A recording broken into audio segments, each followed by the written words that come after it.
still after winning 2 TIs. Oh, I was gonna say, Lacoste says, you're at a young age, you win your first TI. What do you do next? Well, a lot of them go on to win a second one, right? And we do still have some players in this tournament that are potential two-time repeat TI winners here. Of course, we had to say goodbye to so many before, but those two remaining there, Snaking and Skeeter on the side of Falcons, they could potentially be going for the number 2 here. They definitely could. I mean, they are potentially only 3 wins away from it, and so far they showed a great performance. But seeing a lot of the names in gray, a lot of the pictures in gray, seeing how many players were so close to it, like a lot of them, the winning TI is the biggest achievement you can get, but then you're like, okay, what about the second one? What about that third one? Yeah, well, speaking of the third one, there is that potential in that Coach Owie, right? Who won one as a player. Saw him win one back on the side of Tundra in TI 11. That felt like so long ago. But now, it could be the first person to have 3 championship records. That is something that I think we have to talk about. We have Zhao, we have Owie, 2 TI winners, and then Estini. This man wants to prove himself. This man wants to win a TI as a coach. I feel like everybody disrespected him for so long because it's like this guy, he's not that high MMR. What does he know?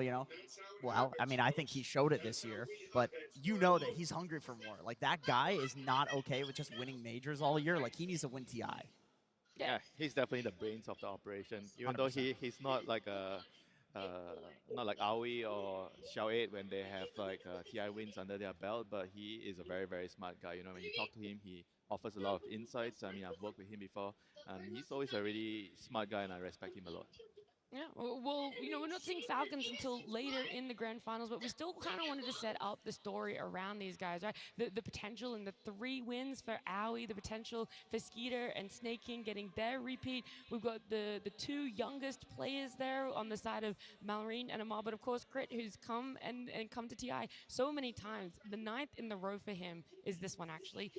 Yeah, he played at 1 TI, and he was like, you know what? I want to be with every single TI after. Like, This list is so long. insane. Look at this. Like, This is like just a rainbow of colors. And it's his first grand final. I think that's a really important thing here is that persistence is key in Dota. It takes a very, very long time to get good at this game. The amount of people that I've seen with 5,000 games and they're still Herald, it happens. It's a incredibly complicated, incredibly deep game. There is a chance. There's a chance for all of in us. the crowd. I mean, it's Everyone also in the crowd, yes. meeting the right people. Like, I feel like sometimes you have a long journey. The reason why you only find success later down is because you meet the right person or right teammate down the road. It's very complex game. It's not just about your individual What do they skills. say? Luck is a combination of opportunity and skill. I thought it was opportunity and preparation. I think there's a few quotes that are very similar, but it's all the same vibe, It's like you just have to keep trying, and be skilled the entire time. And I don't think anybody has ever questioned Crit's skill. He's always been one of the best position fours in the entire world. Yeah, the biggest jump for TI results was definitely from that Seattle TI to the Copenhagen one, where we do see him change regions. He was really playing with the team as well. But we want to change the shift and have a look more at the teams that we are going to be seeing to start off that day, right?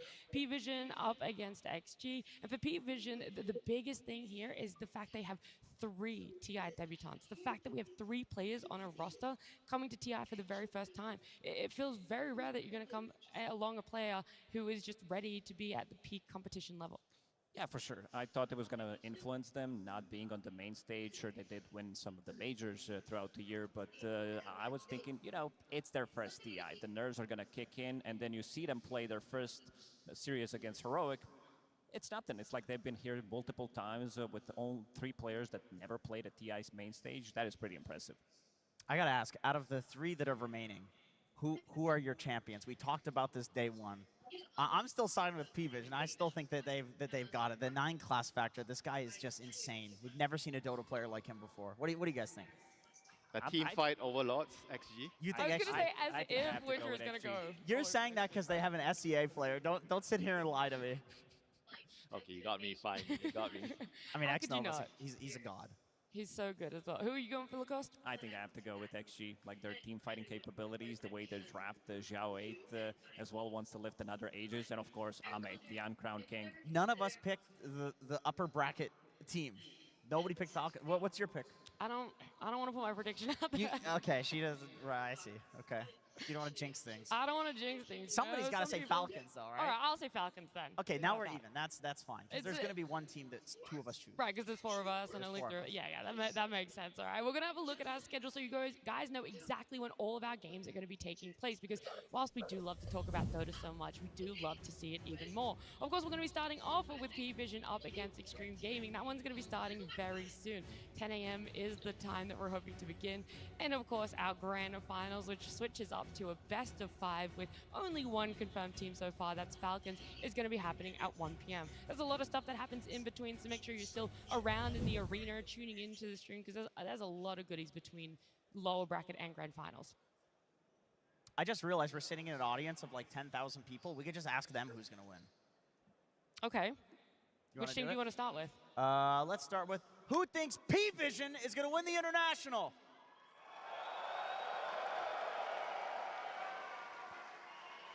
What about Extreme Gaming?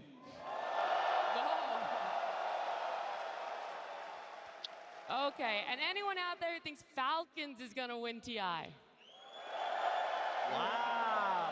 Okay. The loudest one, huh? That was the loudest, but that might have been because that was the 3rd cheer. We have to do it again, except reverse order. No. We can't do that. We've got more important things we want to talk about, because everyone sitting in this arena loves Dota, right? That's something that's brought us all together. So let's break it down. Let's talk about it a little bit more of what we've been seeing accumulate over the past 4 days here on the main stage, how that meta is sort of shifting, and if you guys feel that there is something different about being on the main stage. I think we got to talk about the one big elephant in the room, and that's going to be Helm of the Dominator as an item. Like, this item has been super popular coming into TI. I don't think many people expected to see it as much, maybe like 1 week before, but it kind of defined the meta at TI as well, because we've seen so many crazy stuff coming out. This Muerta mid that Enigma Galaxy did pull out. And we can see at the Road to International, the average number of times it was purchased in the game was 1.19. Day 1 of the International, 1.78. Day 2, it really peaked, and then day 3, it's starting to lower down. I think it comes down to the teams that we did have played yesterday, because Extreme Gaming, they only buy it on Ame's Faceless Void. Anti-Mage, XXS, he's buying it on Lycan and Beast, and then you have Heroic and Falcons, who are really not big fans of the item. I mean, it's also the fact that, you know, when this sort of meta arises, people are going to be like, oh, we just follow this. If you don't have time to find a solution, what do? You just follow what everyone's doing, right? There's an and then when there's a break, there's a few days break, and you see some teams play, they're showcasing their solutions, right? So then you think, you watch, oh, do we copy their solution? Or do we just change up certain things? So the number will go up and down and up and down. And finally, I think right now we are at a stage where teams are figuring out what are the most optimal heroes to buy it. So the number is slowly going down, but it still has a really, really good win rate. I will say that I see a lot of comparisons to Wraith Pact.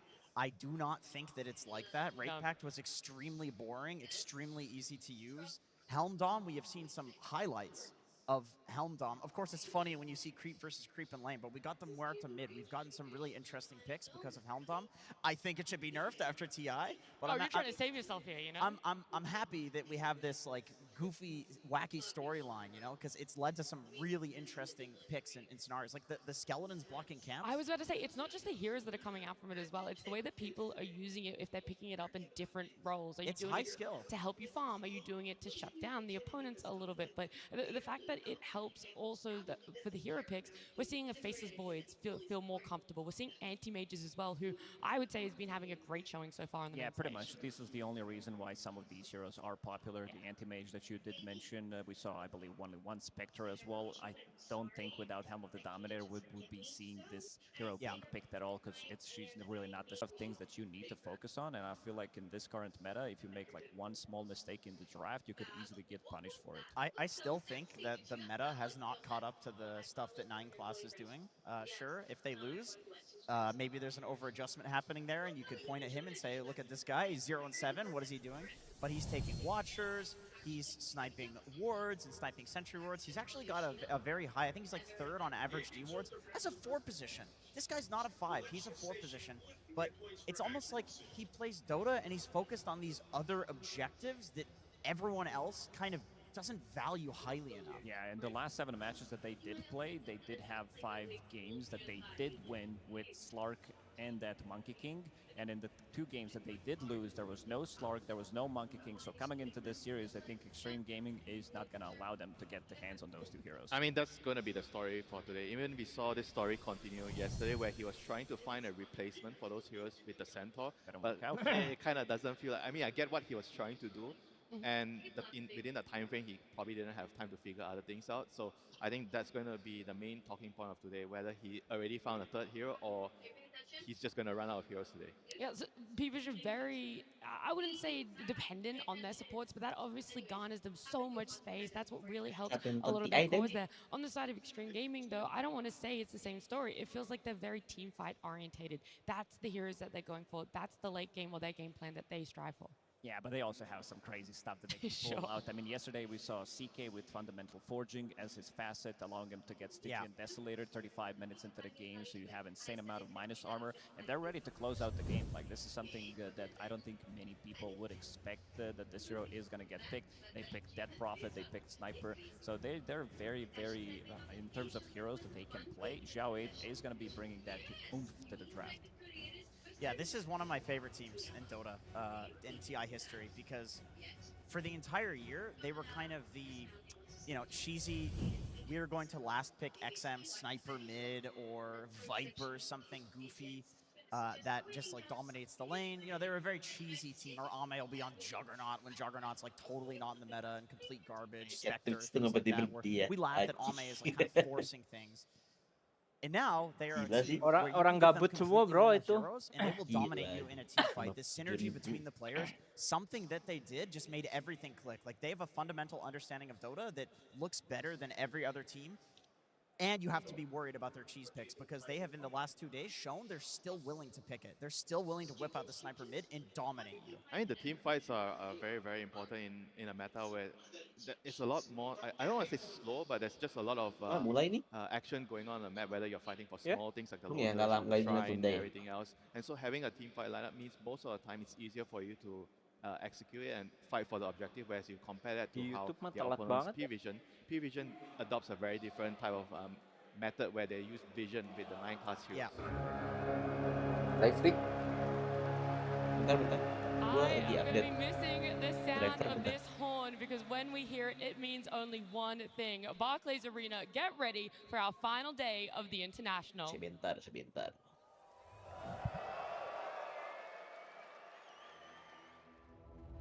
The Aegis of Champions. It bears the record,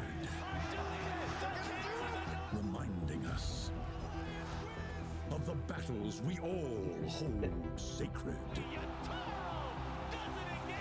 The triumphs we still celebrate. The legends we will forever revere. Lama ya? It summons the world's finest 1150 power itu. 1050, bro. 1050 lebih parah, bro. Asyik. To honor the giants of the past. Ryzen 5 tapi kan lu ya? 5. To realize the Ini mah magic tinggal of the ganti present. VGA nggak sih sama nambah RAM? To witness the origins of the epic stories of Gak pernah tomorrow. penuh persennya. Cukup sih. VGA lah. Now we gather at Isinya the sih. final proving ground, Ya PC-nya sih. where the past Gue Ryzen 5-nya is serinya everything berapa ya, to lupa. them. But the cheers of the arena will Gue always terakhir ganti itu 2020 ya. 2000, enggak bro, 2017, 2018. Ryzen 5 1500X. Aegis of Champions arrives in Hamburg. Ryzen pertama banget lah pokoknya. Itu udah relik juga sih anjing. A Iya beacon dulu of yang lu main challenge Dota shines aja udah around low you. semua aja patah, bro. 3 teams compete for ultimate glory. Only one. Kenapa lu beli 1050 ya, Bro? Immortality. Tanggung gitu. Zaman dulu 50 2014. 1650-nya. Zaman sekarang udah berapa? 5, The 50 series. battle begins. Dulu pokoknya yang mahalnya 1080. Ya, Only 10 three 80 teams dulu. left. Nah, No itu more dia. Bodinya time for 1050. preparation. That's done and dusted. You have to be Terus ready to 2020 show keluar up tuh today. RTX This ya is where kan. it's about 20 to series. happen. This is where Ya. Buat you main make a name Nah, for gue yourself. Cyberpunk jawab katanya. itu berarti Yeah, and I said this yesterday, and I'll say it again. No matter what 2018, happens, it is 2017 itu devastation of the highest degree udah that lama we're banget sih. losing one of these Nggak teams mungkin today. You 17 have antara XG, 18 the 19 pride lalu and joy gantinya of pasti. China. Bisa jadi Ame has some of the 18 lah. best history in all of Dota. Like carry Oh players, iya, yang meledak they komputer lu respect terakhir it. On the anjing. other Nggak side, bisa you have nyala. Satanic, Yeah. probably the most standout new player of all time. GTX kok Nine RTX. class, bunch of newcomers. GTX lah. Like either Non-step. way, it's devastating. Well, look, I know that our 2016, iya, viewers, whether you're here in the 2017, arena or 2018 lah at kira-kira, home, Bro. are ready. And I just got Ya. word, Keluarnya so are our 2016 soalnya. teams. Let's start bringing them out on stage. Berarti ya. Nih, coba nih AMD Ryzen 5 gimana? 2017. Ya, berarti benar 2017. 2018. Gua 2017 tuh baru bikin komputer yang waktu itu gua Gua duluan sih. enggak sebelum itu nih. Yang awal banget gua masih GTX 900 series tuh loh, yang kacau banget dulu gua. Oh ya. Bikian. Terus gua ganti 1650. Nah, lu udah ganti duluan tuh 1050. 2019 gua 2020 kan ganti 1650 super tuh. Sekarang udah ganti lagi, Cuk. 2025 ya kan. Wajar sih siklus 5 tahun lu aja rada kacau aja. Masih aman sih main lah. Aman betul. Ini kan nikmatnya itu loh. Itu Bang. Nikmatnya itu loh yang nggak bisa diganti. Gua hampir tuh. 15 tahun sih. Tuh, udah Tapi Deden punya laptop. Gua ada fotonya sih bentar nih ya. Gua kapan nih gua beli? Pas lagi rakit. Nah, Tapi Deden punya laptop gaming anjir. Enggak lah, nih dipakainya buat kalau keluar aja. Nggak di rumah. Ini pertanyaan gua, kenapa lu beli itu, Ded? Kenapa lu beli laptop gaming nggak rakit PC aja? Mahal kan waktu itu mah. Oh, lagi COVID pisan ya. gua ada satu piece It dulu was Bang. only 9 hours ago this team was walking out on stage to secure themselves a spot in the top 3. They could do it yesterday. Can they do it again today? Sekarang nggak mau We ngupgrade found them PC, as Ded? the team fight specialist, but how do you answer that? Are you able to bring 2 that tahun game lagi lah. again when Biar it pas comes lagi to 15 when it is tahun. that final Mumpung day lagi of the murah sih ini. international? To be honest, I feel like adrenaline powers you through Kemarin at tuh this orang point, but modal these guys are in the 15 lower jutaan bracket udah finals bisa of dapat TI. I think they 50 can 60. absolutely do it. What's crazy to me Ryzen is that 7 if we're looking at this matchup, Iya, the team that we can 15 say is juta. like more 15 dominant juta in hitungannya terms of murah team lah, fighting and segitu. raw skill Dulu kayaknya is tahun extreme. That's what 2017 it kan looks like 15 this juta tournament. nggak This bisa is not dapat how it's been all 1080 year itu. in P-Vision. Is more like VGA-nya they're gonna doang cheese sih. you on the map. Ya Last time VGA-nya they yang met, mahal. VGA-nya doang Division sekitar 6 sampai did 7 juta beat itu. them 2-0 at TI, and it was the game number one Prosesor was one of the sejuta 2 weirdest games juta that lah. we've seen in RAM mah quite nggak some usah yang time. bagus-bagus And amat, ada 29 to 3 Tanja, score where SD juga, there's only NVMe one team juga. fight. Slark steals the PS2 Aegis 9 bawaan. class at his finest, making sure that Casey it's nggak gonna be usah, in his hands. He nggak doesn't usah even apa die yang lu there, bilang and tuh it just anjing merek Cina. and the Jangan game. itu tuh. I think 9 Harus class sih. is the best player in the world. Kalau when it kayak comes gitu down to nanti buying jadi kayak time, Kido bangsat, understanding yang what mahal needs to be done. casingnya. We were talking about these lotuses, all the Itu stuff apa that he sih? does Lian Li itu on the kan sih? map, Iya, behind enemy Lian Li towers, itu dia. killing couriers and such, Lu but lihat aja it's- I streamingan dia think it's heboh very, gitu. very important Komputernya to lu lihat not deh give tuh. him the hero Dia Iya. lagi he live tuh. wants to play. We're talking about this. Lampunya We're talking about this Monkey bagus, King, ya but kan? I'm pretty sure that Astini definitely dia has a Lian couple Li of itu. aces up his sleeve. I mean, it's also the fact that I feel like actually has to figure out the right hero to fight him in the lane. Gara-gara itu thinking VGA about cuma bisa heroes dapat like Bane, 30-50 because the way that anjir. 9 class likes to play, he's running around, he's playing creeps, and Budget Bane berapa is like emang? the perfect hero for that. That's You true. see him, 15 juga go dia, to sleep, 15-an. good night, go home, stop the Tapi pull. dia belinya udah So I tahun think this lalu is going pas to be like one of the harga few things that they could apa, do against 9 tiga- class. 30 Something for series masih chasing him tinggi. essentially, because like the way Bane wants Coba to play in kita general rakit. is running around in the trees. Like you Rakit even see di Bane's enter pick up a komputer apa? Quelling blade just so they can like cut little tree paths and hide. So something to match 9 class. Isi ready aja But kayaknya he's been doing murah-murah this for sekarang. so Murah, long. murah He's banget been doing this sekarang. at such a Maksudnya, high level that I do feel like in jangan terms all of series gaming loh. play Atas style, tuh, it is very EK difficult to gaming. match him, especially if Astini and 9 class have Tuh cooked 14 juta something tuh apa? 15. that people don't really Iya deh. understand for this Tuh series. Ryzen 5 Yeah, it feels like he's gone through the 7500. trials and Oke, tribulations of di every hero that could potentially try and 50-60. stop what he does, but there is no end in Ada sight. It apa? falls apart from banning out those heroes. I do have to say, Astini was Prosesor riling mah up the crowd, getting the energy going. asal If any jangan team is Ryzen going to benefit 9 off mah of a kayaknya crowd buff in nggak this series, mahal-mahal amat deh. it's definitely P-Vision. I think they Epic sih. mah love buat taking to the Epic stage. mah They buat server love anjing hearing the ngapain? audience and everything that they get to do Bangsat. about just playing good Mau Dota. running AI We're lu. talking Soketnya about aja Den Astini, tuh we're talking AM5 about 9 kiri class, but dicentang I tuh. feel like Zhao Wei and Almay have also been Nah. cooking some pretty Oh, incredible betul. heroes for Gaya-gayaan him. 9 Like Clinks X3D for the Jo first time, ngapain they've been anjing picking mau a lot of running anti-mage. OpenAI Chaos Knight lokal Lacoste, apa? as you mentioned yesterday, going for the fast hit where you get the neutral Ryzen item, the 7 aja certified tuh neutral item at 35 minutes. Like, Ryzen this is 7 stuff that we've tadi tuh. never seen before. This is stuff that even if you're, the big brains of P-Vision, cooking up this like crazy Ya 3 wacky jutaan lah Ryzen gameplay, you've 7. still never played against Tuh, this before. 98, Yeah, 99 sekarang. You're going to be worried about how Yeah. deep this hero pool is. mah It feels like overkill. every game we see, Ame is just bringing Lain something beli yang new 2 out for jutaan himself. aja And itu mah. we can see a pretty Ini good gini. comparison here. There's actually only 3 Oh my heroes God. that overlap between the two of them here. Cukup Of banyak course, banget something ya. very unique for Satanic is that Cuman carry beda ticket there. But tipis-tipis yeah, deh itu. Ame playing the Edge-nya out. doang That's beda. very unique to him if you compared any Punya This simulasi was the masih ada least nggak ya? overlap Bentar ya. that we've seen out of any Suka nge-set kan comparison so ya far. terkomputer ya? Also, you see the Nggak tahu lu. difference Dia there lu in harus Army is login like dulu more, kalau like, mau he nge-set has the mah. more active role, whereas I think Satanic has the more Ini Iya sih dong. kayaknya nih greedier heroes. paling mending. I also want to point out, we keep saying Ame Ini is ngurut this harga nggak sih? uncrowned Enggak ya? king, but Enggak, it's like he's ngurut been here series itu. before. So even though we talk about P-Vision having a crowd buff, I think there's something in stability of having been at the stage before, having made Nih, it bro. so far time and time again at multiple TIs. Yeah, I mean, this is Simulasi yang tidak pernah Ame is terrealisasi. just a legend for a good reason. Mana? The LGD run at TI Yang ini, he Den, got second yang place Cube was Gaming him itu and loh. Xnoa, by the way. Oh. And LGD TI 10 was Cube him and Gaming ini loh. You also getting that second place. A lot of achievements for Ame. Jelek Getting sih so itu. close so many times, but Jadi I'm gua- feeling it. gua I'm sekarang pakai feeling Cube this Gaming is sih. easier.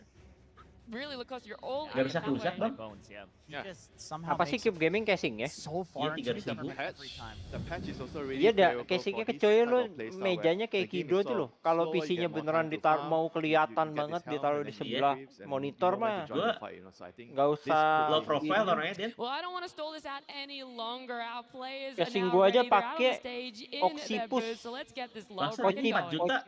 4 juta ya, 3.700.000 yang mending buat nambah ini anjing. Iya. PGA. Casing gua Occipus Rick, Occipus Tower.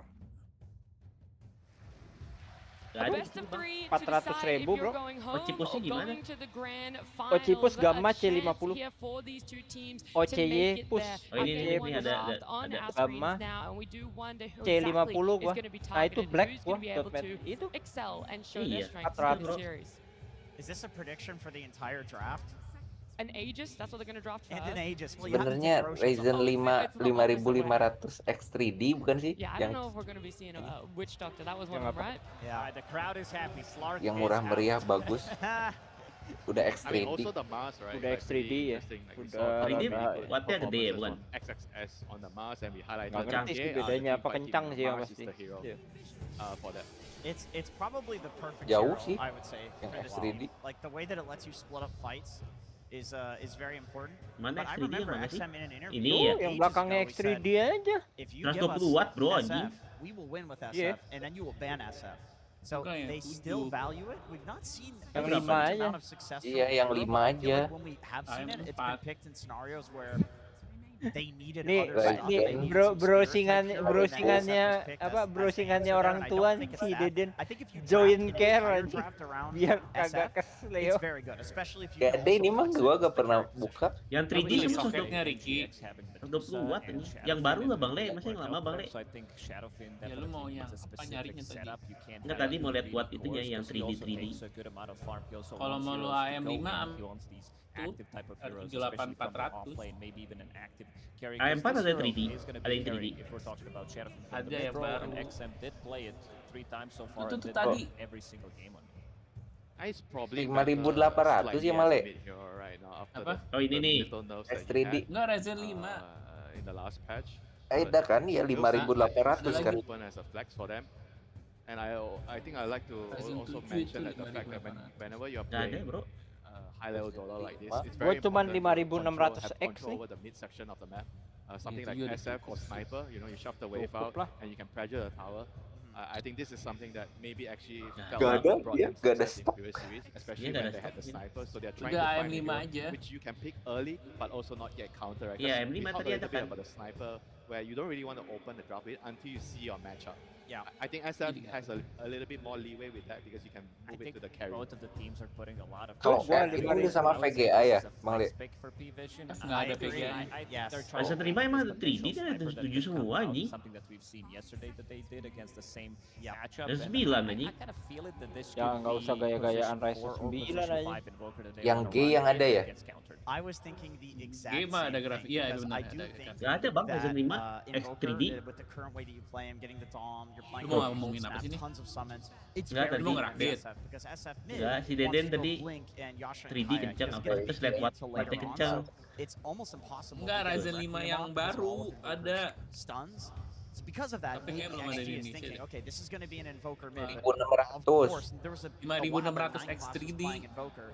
In pro level pubs before this tournament, Invoker was a 4 position, not a mid laner. I mean, People were playing it's it. also the fact that you Ini. can easily gank Oi. the SF if SF is mid. 2023. You know, you have the tornado and the cold step like you guys mentioned. So I feel like Ya, ada we're di enter. probably gonna see maybe actually move away Ada, from that and ada. move him to the carry, which Ada. is more safe. Enggak ada, belum safer ada right now. X3D yang itu. Tuh, Considering wattnya all the 105 options that anjing. we have. Tetap 100 cepat lebih. But the other option is Pastilah, also to go AMD for mah like emang really lebih strong supports ini like bukan? Clock. Us, you need Iya. supports that can secure Kalau yang 3D kan? runes and protect the SF. Malah Intel Kalau sekarang lu udah lihat gede-gede. Supports that I'm going to be Iya, karena Ryzen ada 5. Kalian. Yang itu aja, Rick. Ryzen 7 I do love the bans coming 8400 out F. from Stream Gaming, by the way. I just want to take Ryzen- note that Oh, kalau that was F, the exact Ryzen same 7. ban opening that Falcons did Ryzen against them yesterday when they beat them in Ini that mah game 65 watt 8. pasti. And then of course, if you take it 8400. on, you want to take out more of 8400. 9 class hero pool, the Tuh, polish 65 stack, watt. just everything that Ya is kan? too Ini. annoying. Yang ini. I'm Intel a big coba, fan of Intel VP berapa sih on the generasinya main sekarang? stage of Yang TI. mana Bang Le Intel? Does have 100% win rate Konsep over 6 ini ya? seasons for a good reason. Ya. This is Iya, something that kayaknya. has been paired up with another 15. fighting off-laner, Ultra, anjing. especially like these Memang Mars Ultra also sekarang. that can keep them in place. Iya, So Iya. Ultra lands are really Ultra. good. Online, Nggak ada wattnya bang. It's also a hero that amplifies Nggak your ada. damage, so you have Invoker as well, could be insanely good. It's also a block pick, right? Because XG really Iya, ini likes kali to ya. play this hero. And they've looked really good on it. Team fight counter tulis initiators is wattnya, Intel exactly masih. how they like to play. Iya. Yeah, on the other hand, I feel like these two heroes, the ET and Invoker, they're both kind of weak Itu against punya Warlock something ya? like Clockwork, you know. So Yeah. I would like to see a Clockwork here, Extreme. probably like dealing with both of these heroes from Paravision, and the Clockwork also serves as a bodyguard for the SF, you know, regardless of where the SF is going to lane, Yeah. mid or carry. Did you guys Langsung, like bro. the Clock Lain it was kelas seen di yesterday ban on langsung Subdivision? hero-nya anjing Monkey sama Slug. The clockwork? Yeah, because Dia bukan itu juga rese, apanya tuh badut anjing badut. I think Clockwork through this whole tournament has looked Badut sama a Ruby. very strong hero. People have gotten a lot Iya, better tapi at kan nggak serese utilizing Monkey, the bro. clog knockback. I think just in general, people have skilled up when it comes to Clock. It's probably just an underrated hero coming into this. Warlock SF lane seems a little weird, right? Yeah, it's not the partner that you want to have with Shadowfield. Ada but Nex it Assassin, doesn't Bang. have Ya, itu proper Nexnya si 9 Class nih. So most likely, And bukan. also the XG. Shadowfield mid. Yeah, and also Thank SF you. doesn't like to push out the wave in the safe lane, right? Because Yeah. Warlock you're gonna use Fatal Bond, so I think Jarang the- lihat Dex the gini nih, lane seru nih. probably is not that great. Right. Like probably it's gonna Pos go mid like bobo what anjing. Lucas mentioned here. And the reason I bring up the Warlock is because Clockwork would also be 5 position, but they go for Nyx. Wow, this is. I mean, Warlock and Nyx is a very, very good combination because Warlock is a team fight. Si Team Pure fight, kemarin hero and Nyx Stronger pulang tuh does si the other Stronger. thing, right? Because whenever you're playing into Warlock, you're trying to dodge. Comeback you're trying to Stronger avoid dia. the drop. And Tapi Nyx itu knocks you down. XXS-nya sih Nyx gokil pretty sih Rick, much makes anjing. up Game for 1 everything juga Warlock ngangkat, lacks, and game Warlock does the 2-nya same thing for Nyx. ngangkat. It's a very Tahun rare depan hero that we're gonna picknya see heroic to bro, only be katanya si twice kemarin at ke this Jungle mau tournament, balik and we've lagi got to terus see menang a TI one nih. win, one loss for Anjay. himself. It's a big counter to Elder Titan. Yes. So it really makes it very, very Iya kan difficult for kemarin dia Elder ngomongin Titan to teriak set dulu up his pakai storms. mic. Anjing. Obviously also really Iya. good against the Invoker here. But the downside ini of Nyx is he is Void very, very Spirit-nya weak in the lane tengah after apa they remove 9 Class the nih? one-shotting creeps, you know. Yes, there is no recovery mechanism for Nyx Assassin now. You need to have a good lane. Ini nih All right. 5.700 And AM4. and